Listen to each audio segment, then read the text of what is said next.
But we start with Andrew Robb, the Liberal campaign strategist who for 3 years has toiled behind the scenes to undo the damage of losing the unlosable election in 1993. As Liberal Party director, Robb determined never again should the Liberals make the mistakes of 93.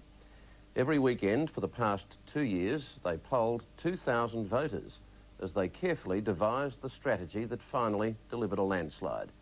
And a final, exhaustive exit poll of voters on Saturday gives an insight to the breadth of their success. A massive desertion from Labor of blue-collar workers, unionists and young Australians. Political editor Barrie Cassidy visited Andrew Robb at his party headquarters today.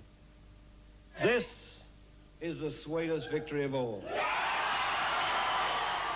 I'm proud of our honesty, I'm proud of our openness, I'm proud that we went out and raised the tough issues and fought the hard fight. Oh, it was a searing effect on me. I suppose the worst thing is that you carry the hopes of millions of people and you feel that you've let them down. Well, you have. And you feel, from a point of view of personal responsibility, sort of great disappointment and sorrow that you've let all these people down. So there would be some self-doubt in your own mind? I did feel that if we took the tough decisions, that we could get there, but I did know that we had to do things, we had to be a lot more ruthless internally, take a bit of pain internally, if we were ever going to get ourselves into good fighting form and be competitive this time. And when did you start thinking you had to get a few policy monkeys off your back? When we did all the post-mortems, it was clear that we had a lot of baggage. I mean, we were fighting on 100 fronts last time, and you can't win a battle fighting on 100 fronts. And some of the policy issues reinforced very negative themes about the Liberal Party. For example, Medicare? Well, Medicare, the youth wage issue, tariff issues, a whole lot of issues. When we release our domestic violence policy, the things that batter. It didn't work, but people were equally ready to say, let's move on, let's fix it. And you acted more ruthlessly than you might have because of the experiences of 93. I've got no doubt about that. And to his credit, Alexander himself sort of realised that things were heading in the wrong direction. And then 1 year ago, John Howard took up the leadership. By then it would have been fairly firmly established that you had to embrace things like Medicare, you had to be more pragmatic about industrial relations. It was a collective decision, both parliamentary and organisational, to reposition ourselves quite strongly.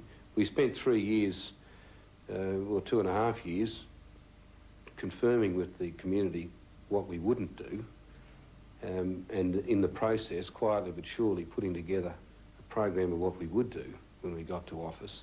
But the presentation of that only really came about once John took over the leadership.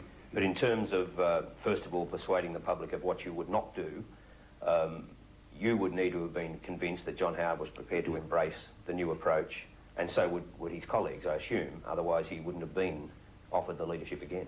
Well, I knew that he did embrace it because he'd been a party to decisions, you know, as early as April, May 93.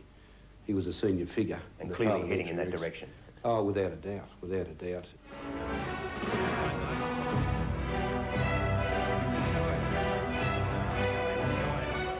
I do think, having been around and enjoying the trappings of power for so long, there was very much a sense that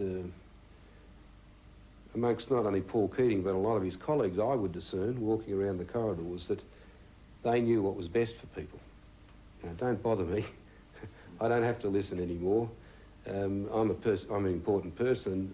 I know what's best for you. And that led to the errors, that led to the breach of trust, I think, and it meant they started to make mistakes everywhere. So what is your strategy then when you go into a campaign so far in front?